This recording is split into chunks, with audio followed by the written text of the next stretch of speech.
Carolina Sculpture Studio. My name's Clint Button. I'm a granite sculptor. And welcome to video number 13 of the Virtual Stone Carving Apprenticeship. Going to start cutting on this stone today. As I mentioned in the last video, I think, in the video before that, as the person running the tools, you are in charge. My goal with this stone, with this particular portion of the project, is to produce a flat panel. Okay, it doesn't have to be level, plumb. That's just an easy way to check it. I showed you that you don't use your straight edge on the stone to check the level. That's the wrong way to do it. Sometimes we'll put it on the face of a stone to measure the depth of a niche, but we don't use it on this rough stone because it'll just destroy straight edge. That's what plumb blocks are for. They're so valuable and they're so misunderstood and they were so rarely used nowadays. I really wanted to do something to show you. This will let you flatten the stone, flatten the joint on the stone. If you've got a rough piece of stone, knowing how to do, even if you don't square the whole thing up, practicing this exercise until you're comfortable squaring up adjacent sides is really important. When stones rock and move, when people are flogging on them on a lot of these YouTube videos, I look at it probably with a different perspective than most people that say, oh yeah, stones just move around until you cut them flat, whatever. My worry, and I said this before, you don't surrender volume. And the problem with a stone flopping around like that is that it'll flop around and you'll blow a piece off.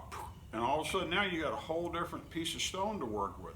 If you do that 2 or 3 times, you could really compromise the viability of that stone for that project. You could end up with a bottom that isn't substantial enough to support the upright portion. So make sure your stone doesn't move. Wedges, you know, if you got to screw your wedges together, screw them to the table. That's why I like these wooden carving stands. If I'm doing something that's relatively small and I've got to put the energy into it, I'll build a bench hook or a catch or put a backstop on it, and I'll make it stay there. It ain't gonna move. I'll have it. I've got control over it. And so think about that. So you could put it in there. You know, put it in a. You know, my crate that I sit on.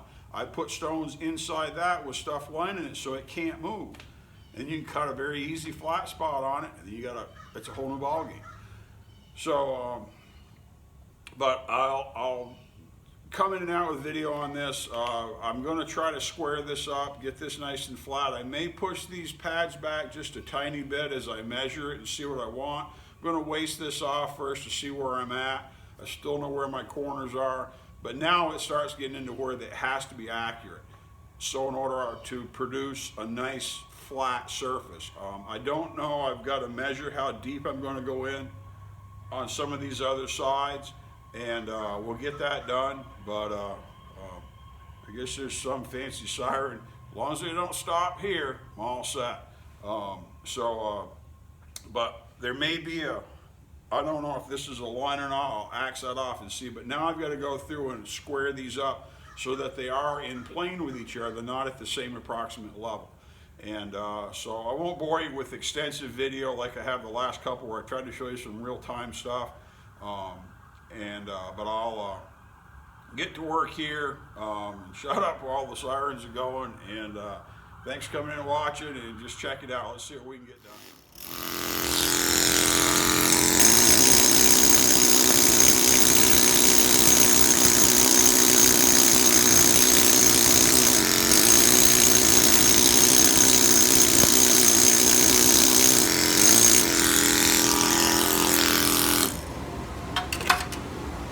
Okay, as I warm up and just smooth this off, get all this big bulk off of here, it's important to understand what tools to use. Now, if I use a 9-point, this is going to pulverize the stone and take off a lot of small pieces. So it's going to progress somewhat slow. If I use a chisel, a flat chisel, straight chisel, or a curved chisel, it's going to tend to take off bigger pieces. Now, when you're close to where you want to finish, you got to be really careful, because especially with this mahogany, this big stone, is these larger crystals may fracture and pick out a big deep spot. You could have a 16th or 32nd of an inch deep hole just everywhere. You have all these little holes that you got to finish up if you're going to close it up and make it really tight. Especially if you were setting this up to where you're going to work it to polish it. So you've got to think about what type of tool you use and also the size of it. If I hit the tool with the same hammer, the same energy, if I use this one versus one of these other ones, this tool is going to dig more than this one because that energy is spread out over half of the area. So it's got twice the energy to go into the stone in terms of dig. And the same thing, this will tend to dig more than this because this advanced crown, this curve on the edge, is going to dig into the stone first. And this is going to tend to transfer the load across the entire tip. So this will dig more than this, and this will dig more than this. And a two blade or a bushing tool will tend to ride on the surface and not dig as much, but it'll take longer to remove stone depending on it. And my compressor's older than me. It's could use some upgrading, and so my machine doesn't run as fast as it does when I use one of my gas compressor that produces a lot more air, and it'll hog some stone up. Boy, it runs like crazy because it produces more air. So depending on if you get a hand machine and you don't think you turn it all the way up and it's not running very fast, it's probably your compressor's too small, you got some obstruction or whatever, because if you got a good compressor that's putting out plenty of air, 10, 15 CFM, especially if it's high, boy, these things will run like a monster. Boy, they'll just chew stone off. And then stuff like a 9-pointer really go to town. So back to cutting stone.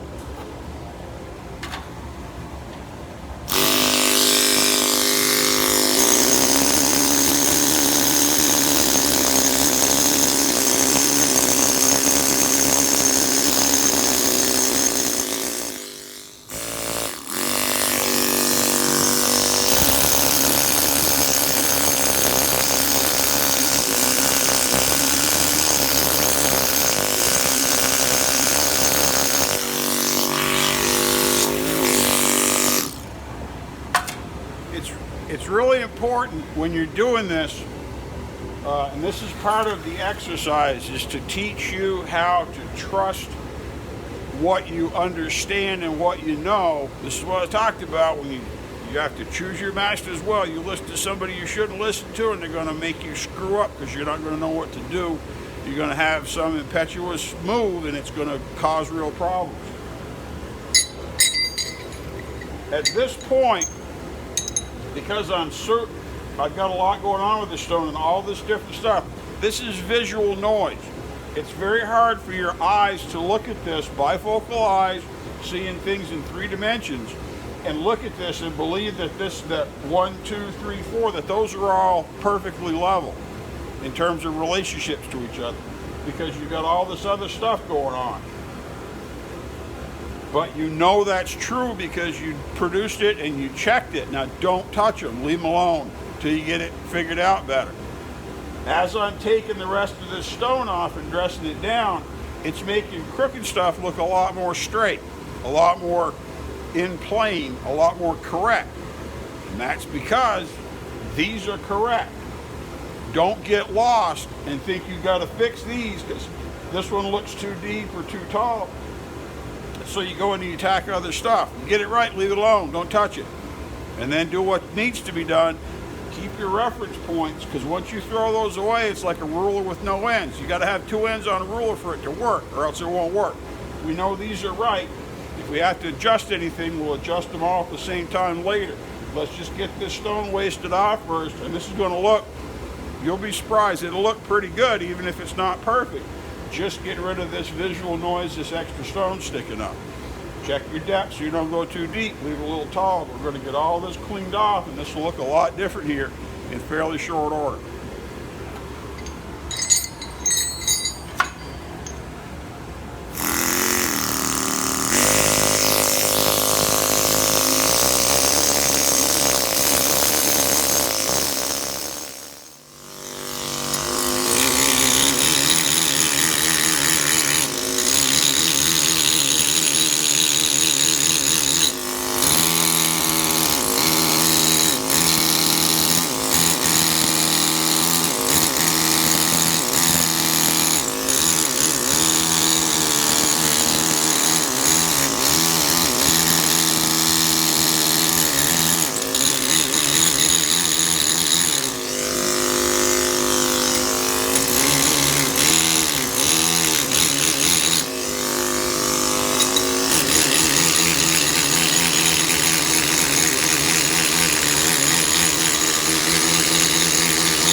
Okay, this is by no means flat, but you can see, especially in this light, the light makes a big difference because you can see a lot of witness of where you produced work and where it is and it isn't. Now, this is a pretty substantial crack here, so we'll end up losing some. We're still going to go into each here anyway, so I don't know how that will affect that. We'll just see. But you can see I've taken half of this off. I spent, I don't know, 30 minutes just smoothing this off. Work a little bit in with diamond saw where I can, and it cuts off faster, and then 9-point, and then scrape it with either a straight chisel, regular 5/8 or the wider blade, and we'll get this pretty well. I've got my reference points marked, and we'll get all this bulk off. I see this is still around here. We'll clean all that off here in a minute, and this is shaping up really well. We'll have a panel here before we go on.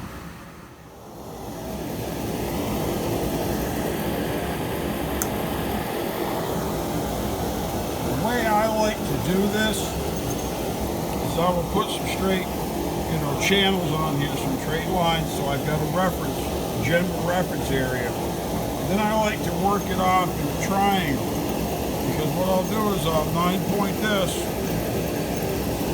down, and I'll probably 9-point it, I don't know, over into here somewhere. Then I'll start to take that corner off and just work it back, and that gives me a real balanced approach, because you can see I've still got a little ridge here on the axis, and this is still a little high compared to that sun. For the most part, a lot of that panel is really nice, and all I've done is just see up here, same thing. Cut this triangle off. I'll cut this triangle off. And I'll cut this triangle off. Just keep producing back, but I'm almost to the point. I'm in it for, I got back here about 12:45, so I've got 45 minutes including video time so far, so I'm just, 30-ish minutes of working on this, 30-40 minutes. So let's keep going.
I should point out,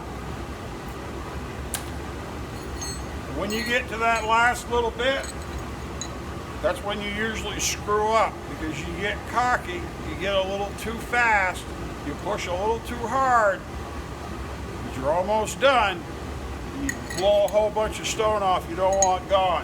When I get to the end like this last edge here, this last little bit, I'm going to be really careful, because I don't want to blow it at the end, because that's when you screw up. You usually don't have a great big failure in the middle. You have it right at the very beginning or right at the very end. The very end is the one where it usually happens. So this last bit, just slow down a little bit and be careful.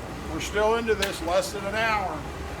Yep, got an hour right now. So I'll have about an hour leveling this panel up just to get it in the rough shape.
Okay, check this out. Okay, you still can see my reference spots, but without doing a whole lot more, except getting rid of the mess, it looks a lot better. Now this corner's a little high here, you can see that, but that's a whole lot closer to flat. So now what we'll do is it's just time to start doing the tedious scraping. We'll get this smoothed right up. But this is a pretty good crack right here. But by the time we square this, we're going to come way up in here. So I'm not going to get too worried about that because we've got a lot of stone to catch up to put a 90 degree to make a square on here to reference. Then we can start transferring. And we've got a lot of stone to come off here. So it's going to come way back in here. So we may even lose a lot of that point. We'll start flattening this up. But that's